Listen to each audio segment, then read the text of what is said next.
Hello, and welcome to Black Marriage Therapy, or BMT for short. Here we become students of marriage in order to create healthy, long lasting relationships. I am your host, Junior Smith. In today's episode, we discuss porn in my marriage.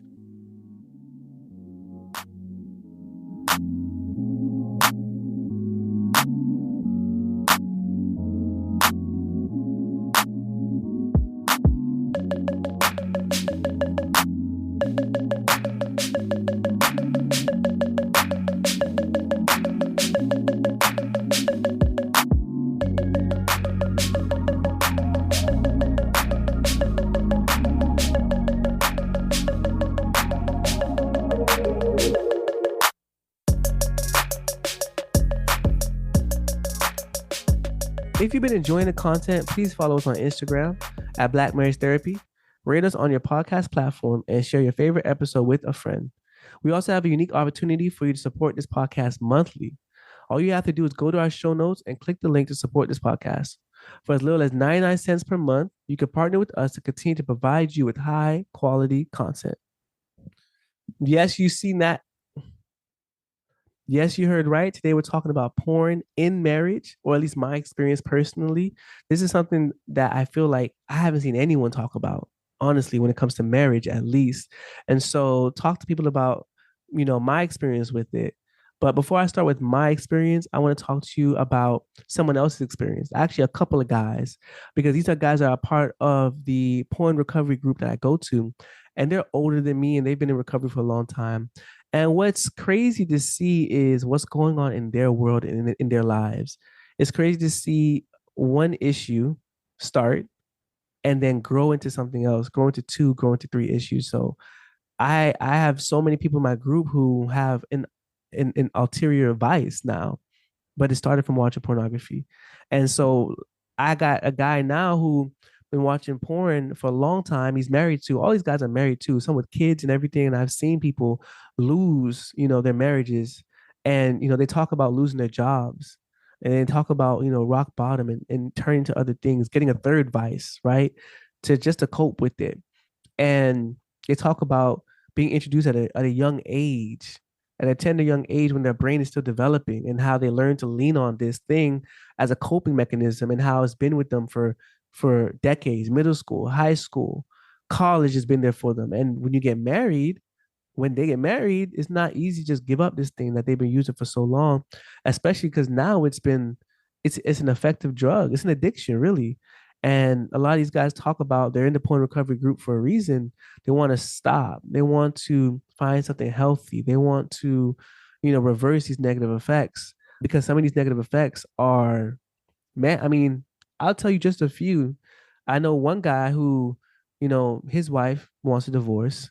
And the reason being is now it's really hard for him to get excited. And now his form of getting off or kick is dressing as a woman. That's what gets him excited now. And going to actually meet other women and talking to other women dressed as a woman. I know guys who started watching porn and signed up for Ashley Madison and got exposed, wife and all, job and all, found out they're on this website, right? Looking to cheat on the Lolo. If you don't know what Ashley Madison was, first of all, it was a fake website, but it said that you can cheat and your wife, your husband will never find out. And I'm sorry if I'm speaking about men, it's because in this group is only men, right? But I know for sure that porn is something that women watch as well. It's not just something that men watch. My experience, so it's going to be predominantly male. From time to time, I'm going to get out of my experience to talk about other things too. So don't worry about that. It won't just be about me. Let me give you some more examples from this group. I talked to guys at this group who have become alcoholics. That was weird. Started watching porn and now they're drinking alcohol to cope, as a second coping mechanism. I've spoken to a guy who's been to the red light district, see what that's about. Spoken to guys who paid for sex. Spoken to guys who, yeah, I mean, who've done it all, right? Even down to voyeurism, which is sex in public, or, masturbation in public in their car. And these are people who they're here now, but they didn't see like the slow, gradual decline. You feel me? They didn't see themselves being here, and now they're trying their best to get out. And of course, it's people who just haven't moved past just porn. And That's enough. That's enough I'll say about them. Not talking about me. I decided to join this group because I've had so many negative effects from watching pornography. For me, it's just been negative. And I know other people have said that they've watched porn with no problem in their marriage. And I know there's lots of different reasons why people watch porn, right? To learn sometimes different moves or to spice up stuff in their bedroom. But for me, my brain goes foggy after I watch porn. My shame reflex kicks in heavy, heavy, heavy, heavy. I get depressed because I feel like I feel guilty for any happiness, right? Like holding my daughter, I feel guilty. I'm depressed. In the bedroom, I feel like, I'm not desiring my wife as much. And I feel like I'm not performing as well. So I decided to get serious about it. I was like, well, I think this is the issue. Let me go into this group and see what other people are saying. And sure enough, they're saying the same exact thing, going through the same exact thing as what I'm going through. So that's it. So now I want to talk to you about different reasons why people watch porn. And I already alluded to it, but learning stuff and people not having issues with it. The learning thing is interesting because I didn't know nothing about sex. I got married at 18 years old, knowing nothing, not having sex before. And so porn was a way to learn. But now, honestly, I believe the best teacher would be experience, experimentation with your spouse. It's going to be awkward and it's going to kill the flow sometimes, but ain't nothing better than learning on the job. Like, do you like A or do you like B? Like paying attention to your arousals, your sensations, your spouse's arousal sensations, I think is a much better teacher than trying to mimic what you see on the video because it looks real, but it's not. It's like WWE. It's like wrestling. If you watch wrestling to learn how to fight, it's not going to help. You can only, it's really for show what they're doing in both cases. It's really for spectacle. So you want to learn how to fight, you need to go take some serious classes. Like get a real education. Like you get into a fight and you're looking for a steel chair, my boy, you messed up.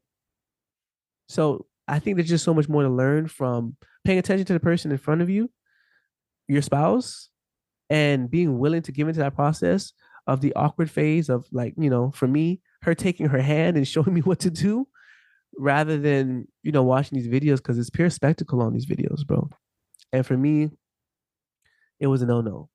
Like I said before, for me, it was causing a strain, a strain in my marriage.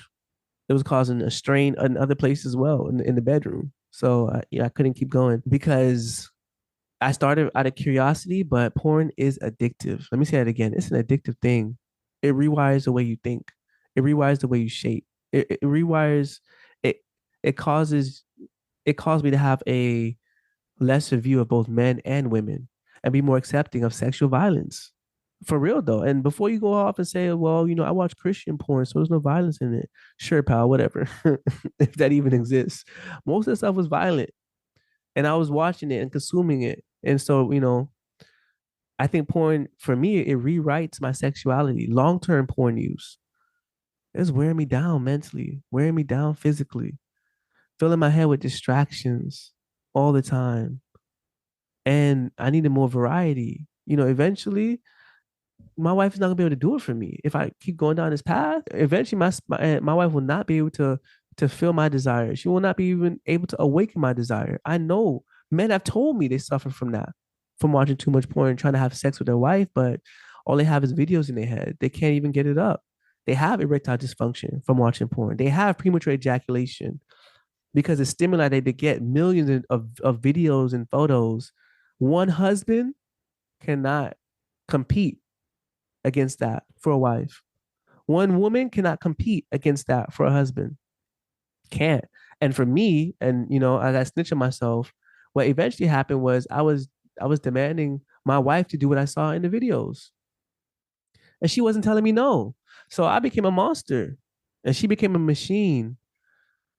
And I really burned some bridges there. Seriously though, that I wish I've never burnt because it took a long time to come back from recovery. It took a long time for her to trust me again. So that's that. That's me just broadening the topic, talking about some of the effects I've had in my marriage. I'll let you guys know right now. I don't think it was worth it for what I went into it for. I didn't really have a history of watching porn before I got married, to be honest. I had no computer, I have no exposure like that, had no cell phone. Right now, access is everywhere. People are 10 years old and they have pornography, 7 years old. I'd have the conversation with my daughter. If somebody shows you something of a naked person, tell me. And she's 4. She turned 4 in May. It's prevalent amongst the kids. It be the kids you gotta look out for, and the weird uncles, but also the kids, bro. But anyway, if you also experience some negative effects from watching pornography, I want to transition into what we can do to help ourselves break free of this addiction. And like I said before, it is an addiction because it changes your mind. And like I said before, it is an addiction because your mind is plastic. And if you keep going back to one thing over and over again, right, to find relief, your brain is going to say, well, this is the source of our relief and our comfort. And oftentimes we attach ourselves to things that's negative, not positive. And so we got to rewire our brains, and that takes a long time. So let me kick this whole section off with a story. Welcome to Rat Park. Once upon a time, there was a rat. He was a lonely rat. He lived in a dark little mesh cage about the size of a piece of paper. He has a musty old straw and a bottle filled with tepid water, handful of food pellets once a day.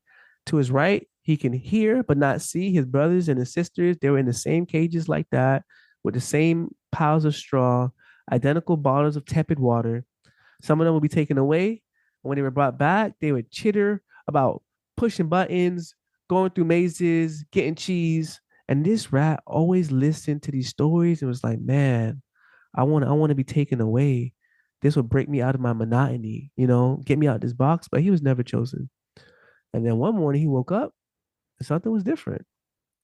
It wasn't his food, but now there was two bottles of water. He sniffed at the old one. He tasted it. Yeah, it was the same. He went to the new one. He sniffed it. The water was blue.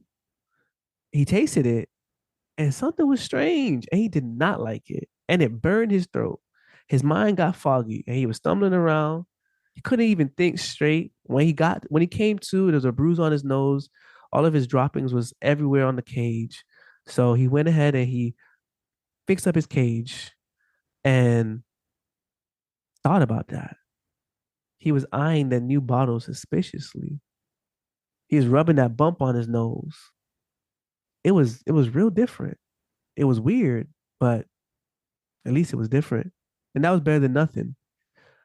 Soon the boredom got to him again. He tiptoed back over to that new bottle. He sipped it, and the taste was less strange this time. And the odd rush of blood to his head felt better. After a couple of days, he's like, this ain't so bad. Like, I'm not bored anymore. And then after some months, he had lost all track of time. Days and nights was the same. Seasons was the same. He was just sleeping every day. And he didn't care because he was numb. He wasn't happy the first time. At least he was numb. Then one day, he woke up after passing out in a strange place. He woke up and he was in this huge box. They call it Rat Park. And there was green trees and painted flowers, and there was other rats looking down at him. That's how he woke up. They were sniffing him. And he got up and he started playing with these rats. And they were climbing through tubes and he was chasing them and they were playing. And then he got this nasty headache, splitting headache. And the rats came and they showed him where the water was. And lo and behold, there's two bottles, red one and blue one. And he tasted the regular one, the red one. It was the same. He tasted the blue one, and boom. Yeah, it was the blue one. It was the regular, it was the pain, it was the delirium, it was the dizziness all over again. Now, something inside of him was like a fire in his belly. It drew him to that blue water, but he really didn't want it. Not really. Not when there's so much to see and so much to do, so many other rats to play with. So he drank from the old bottle, went back to playing, but the headache came back and it was so bad he couldn't handle it. And he just had to forget everything for a little while. So he drank from the blue bottle and he passed out. When he woke up, he went back to playing and didn't drink from that blue water again until he couldn't stand it any longer, a few hours longer than the day before. And within 2 weeks, he wasn't drinking from the blue bottle at all because he didn't need to, because the world was no longer his cage. It was his park. So that story is not a fairy tale. As you can imagine, it was an experiment done on rats by Dr. Bruce Alexander in the 1970s. So rats are social creatures by nature. And so they put them in these isolated cages. And then, of course, they had Rat Park, which is this big, elaborate, fun place to be in. And they chose morphine to give to these rats in their water. And they wanted to see, what would happen. And what they found is this: rats that were in Rat Park were most likely to avoid the morphine laced water than those still in isolation, even when they experience withdrawal symptoms.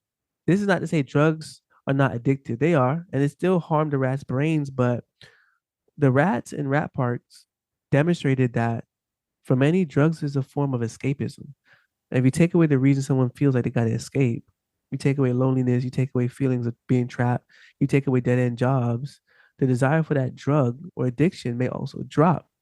So, in short, the moral of the story is addiction recovery is not merely about stopping the neurological need for a substance, it's also about figuring out the cages that drive us and changing our habits and our hobbies to decrease the need in the first place.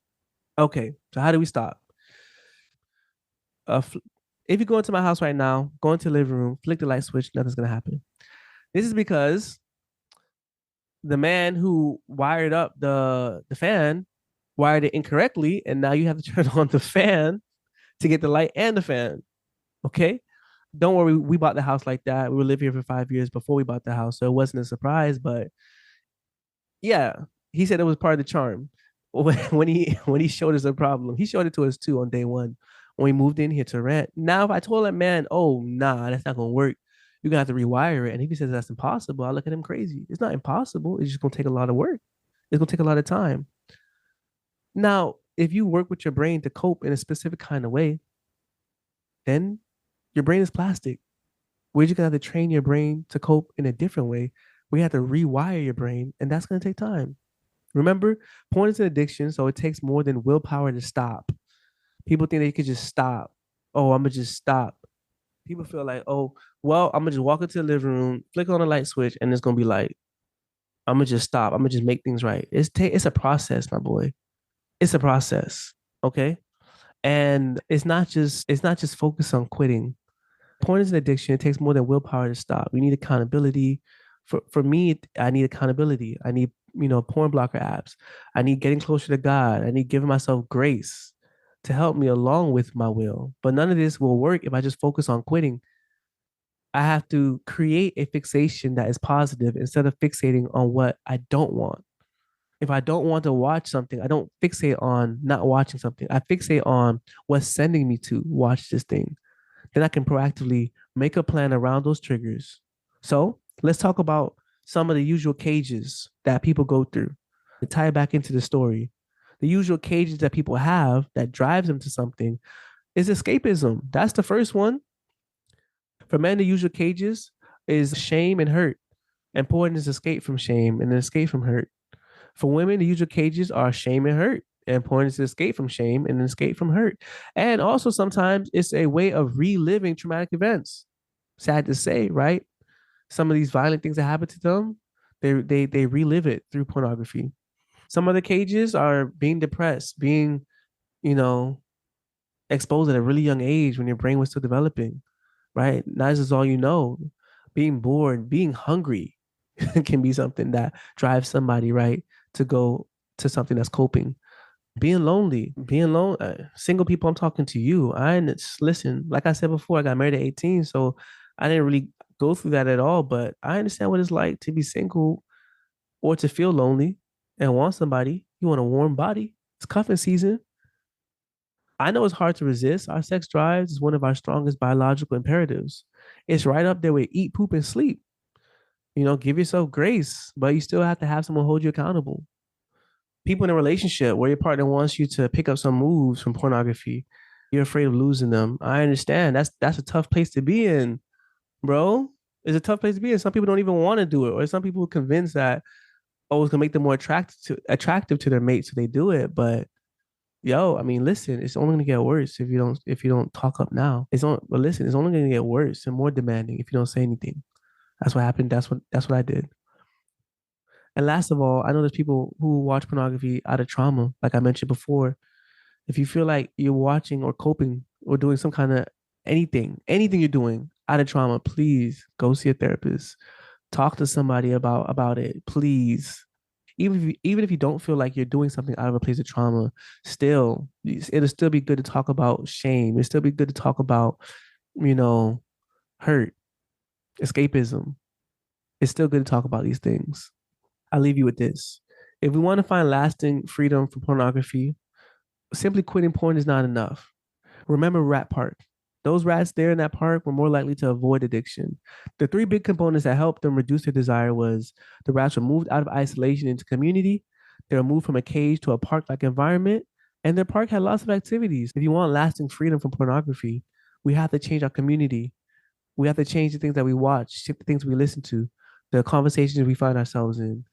We have to train ourselves in new habits that we already enjoyed that would be successful, healthy outlets. You have to do the Indiana Jones, Temple of Doom, switcheroo thing. You got to swap this for this real quick. Simply trying to just remove the addiction is not good enough. It's going to backfire. So for me, I had to do the switcheroo thing. And now that I had to make this list for this episode, I realize now all the things I wanted to do, like, work out or, get close to God, I'm doing because of my recovery.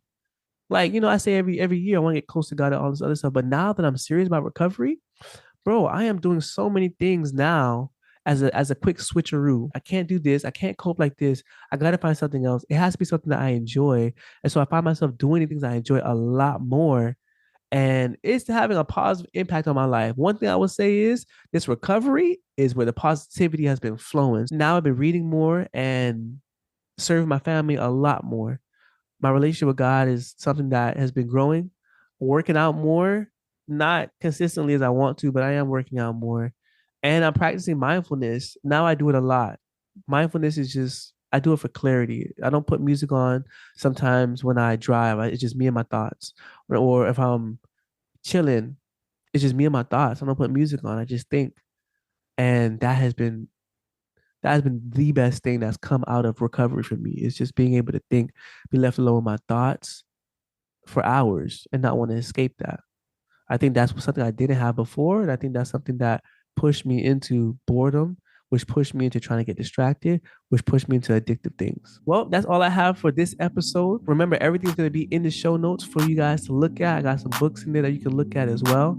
Remember, this is just my experience with porn in my relationship. So, this is how it's been for me. All right, guys. I'll see you guys in the next one. Peace.